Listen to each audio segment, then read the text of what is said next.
Welcome to tonight's Tanya class. We are in Tanya, the fourth section, Igeret Hakodesh, and we are studying tonight Perek Yud Beis, chapter 12. Now, as always, we discuss one chapter, a complete chapter, and we know that since Tanya is the Torah Shebeksav, the written Bible, so to speak, of mysticism, so every chapter has a strong foundation, and this chapter happens to has a very, very, very powerful message, and a very, very powerful lesson, and also a very practical lesson, and that is, in life, we all would love to have peace, tranquility, and here the Alter Rebbe is going to show you, literally, how you can have peace and tranquility that's everlasting. Now, wouldn't that be a nice thing to have peace and tranquility which will be everlasting? So the Alter Rebbe actually opens up this chapter based on a verse in Isaiah, and the verse says as follows: "Vaya, Maisa Hatzedaka Shalom." I'll say it in Hebrew, I'll translate it. "Avoda Hatzedaka Hashket ובטח עד that the action means the physical, materialistic action, the action of giving charity. That means you put your hand in your pocket, you put some money in the charity box, you swipe a credit card, or you give someone food. The action of tzedakah will bring peace. And the avoda of tzedakah, which now the question is what avoda means. Obviously it means something different than maisa, because maisa means action, avoda means something different, which we'll soon learn in depth what avoda means. But there's some concept of avoda of tzedakah, not just the action of tzedakah, but the avoda, the work of tzedakah, that will bring you tranquility that will be everlasting. So we already know two things. There's the action of tzedakah, and there's the work of charity. And we know that by doing the action of charity, you have peace. And by doing the work of charity, whatever that means, we'll discuss soon what that means, you'll have everlasting tranquility. That's based on a verse, obviously in Isaiah, and the Alter Rebbe is going to explain to us what does this idea mean. So in order to Alter Rebbe explain this concept, the Alter Rebbe quotes a verse from Job. And in Job, the prophet Job, he says, "Cesed Shalom Bimromiv," that God makes peace in heavens. Now, what does that mean? We all know in this world, there's kids that quarrel and have, I'm not saying heavy fights, but they don't necessarily get along always. There's teenagers, there's adults, there's on every level of age bracket, there's always some issues somewhere. So you would think in heaven it's all peaceful. But what does the verse say? Job says, "Cesed Shalom Bimromiv." There's some kind of action going on in heaven, in some high places, and God makes peace in heaven. That's what the verse says. Not referring to making peace in this world. Cesed Shalom, where God makes peace, Bimromiv, in heaven. What kind of fight is there in heaven? So now we're going to learn about the drama in heaven. Who wants to learn about the drama in heaven?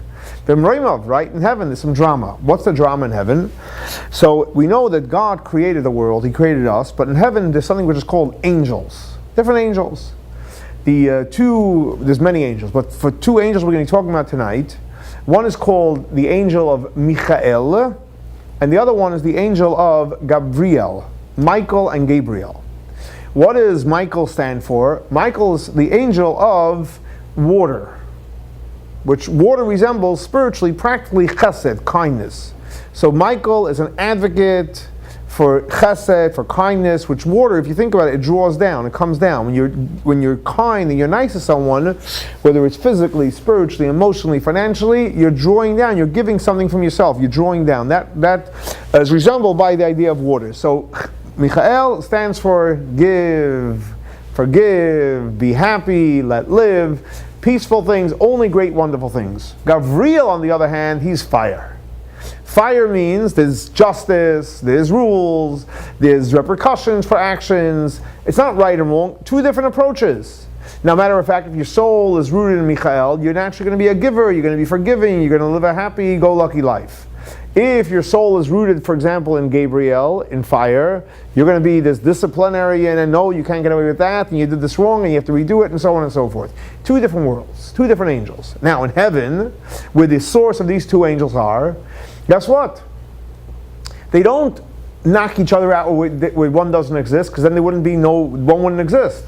They're both strong, two strong angels, two strong Midot of Eish and Mayim, fire and water, discipline and kindness, and the two strong angels. But what happens is, so there's a big struggle in heaven. Who's going to win?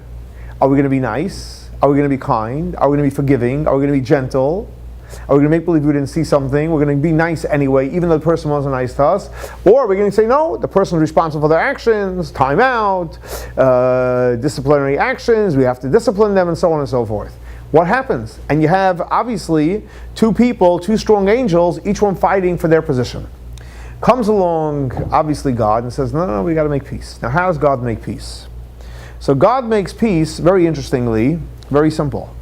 Because we know that before God created the world, before God created angels, the only thing that existed was God and godliness. There was no Michoel, there was no Gabriel, there was no water, there was no fire, there was nothing. It was just God and godliness. This whole concept of angels and this angel and that angel, water, fire, Chesed, Gevurah, that's already after God created at Tzimtzum. So all of a sudden, because God concealed himself, God contracted the infinite light, so all of a sudden all these eyes, these egos came about. Irrelevant whether it's Chesed or Gevurah, it's still an ego of Chesed or Gevurah.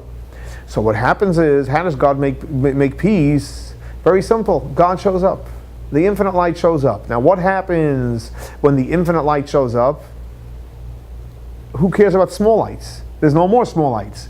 In other words, Michoel goes back to its source, Gabriel goes back to its source, Chesed goes back to its source, Gevura goes back to its source, water goes back to the source, fire goes back to the source, and what do you have? You have oneness. You have peace.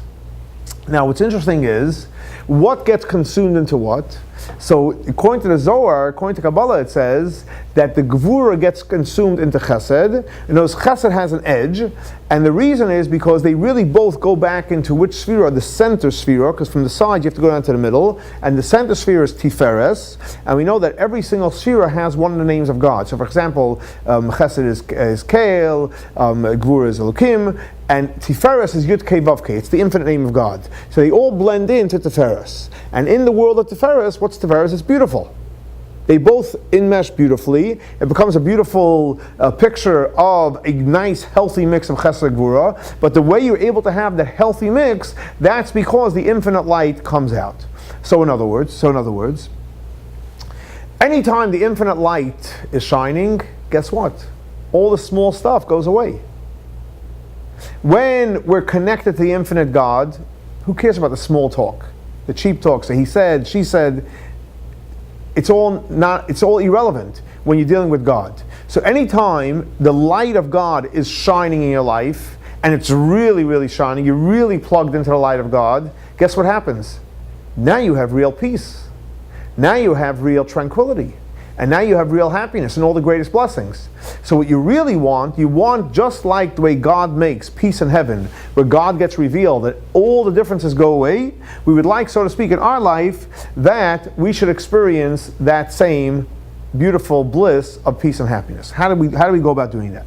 So the Alter Rebbe explains as follows, that in this world,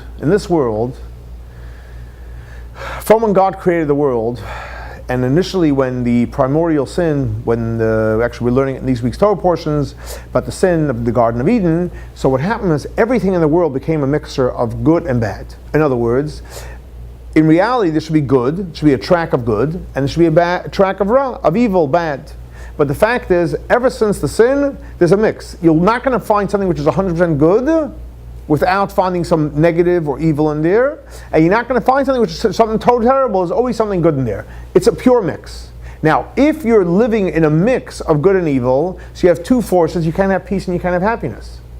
When can you have peace? When can you have tranquility? When there's a clear distinction, 100% good, and you focus and you're living in the good, then life is great. Now, ultimately, that will only happen, the Alter Rebbe says, in the total cleanup is going to happen when the Messiah comes. Why? Because when the Messiah comes, there'll be such a great light, and we're only going to see and experience goodness with 100% purity, 100% pure good with no negativity, no evil. Until then, we have the mix, but we want to try to create, even within the mix of this world, we want to try to create some kind of beautiful light in our life. So the Alter Rebbe explains as follows, and I'll give you an example. Take, for example, you're trying to plant a garden. So you go out and you work the garden and the rain comes. Are you going to have anything grow? No. Why? You missed something. You got to put the seeds in. On the other hand, let's say you go out to the garden and you put in the seeds. and you don't plow the ground, and it doesn't rain, are you going to have any growth? No. So you need two components. You need to put in the seeds, and then you need to work the ground. The rain needs to come, and then you have the perfect product, the produce that comes out from whatever seeds you put in. So we need, the Alter Rebbe says two things. We need the seeds, and then we need to work it, and then we have the blessing. What are the seeds? So the Alter Rebbe says the seeds are as follows. There's two types of seeds. And even in the two, one of them, there's two levels to it. But let's talk first of two types of seeds. The seeds are when a person goes ahead and studies Torah, but specifically the Alter Rebbe says lishma. That means you can study Torah, it's your profession. You can study Torah because you're bored. You can study Torah because it's interesting. You can study Torah for competitive reasons, for a job. There's many reasons you can study Torah. That's not called studying Torah lishma. Studying Torah lishma means you're studying Torah for one reason only, and that's because it's God's Torah. And right now I want to develop a relationship with God, whether you want to spend an hour with God, 2 hours, whatever it may be, I'm going to have now a loving relationship with God. What am I doing? I'm studying Torah. That's the main reason why I'm studying, to have a relationship with God. That's called studying Torah lishma. When a person studies Torah lishma, you know what happens? You connect with the infinite light of God. That means you just put seeds, holy seeds, into your spiritual ground. Every minute, every hour that you study Torah Lishma, you've deposited into your spiritual life these beautiful seeds. That's one type of seed. Another type of seed is very simple. You work hard and you earn money, or if you didn't work and you have money, you could buy anything that you want with it, and you take this money either that you worked for or money that you could use for anything that you want, and you go ahead and give it to someone that needs help, and you give it to a poor person, you give it to an institution, whatever it may be, you do something, a charitable act with the money. So you have just now created seeds in your spiritual world. You have now seeds. Now from the seeds alone, guess what? You have no growth yet. You have potential for growth, but you have no growth, but you have seeds. So when and where do you plant these seeds? So the Alter says very simple. When a person goes ahead and prays, and we pray 3 times a day, Shachris, Mincha, Ma'ariv, or different prayers, you say Psalms, etc. When a person prays, then those seeds that you planted before the prayers, whether it's a few pennies to charity or maybe a few dollars, whatever you're giving to charity, or you're studying Torah Lishma, that produces this beautiful spiritual godly light during the prayer service. So what happens now during the prayer service, you're praying, and those seeds that you planted beforehand all of a sudden start shining. Now when they start shining and you see the light of God, what happens to your life? It becomes extremely peaceful. You become extremely content. You become extremely happy. Why? Because you created a moment that God is real in your life. In other words, by doing the work beforehand, giving the charity and studying the Torah, and then when you pray, now you create the most magical moment. The peace is amazing. The light of God is on. And think about it, when you're really, really praying, sincerely praying, or you're saying Psalms, after you've given charity, after you study Torah, what happens now? Oh my gosh, there's like nothing in the world that can engage you in anything negative. And let's say someone says something, does something, why would you even pay attention to that? You're so focused on the infinite light. Now, what happens after you pray? Prayer service is over.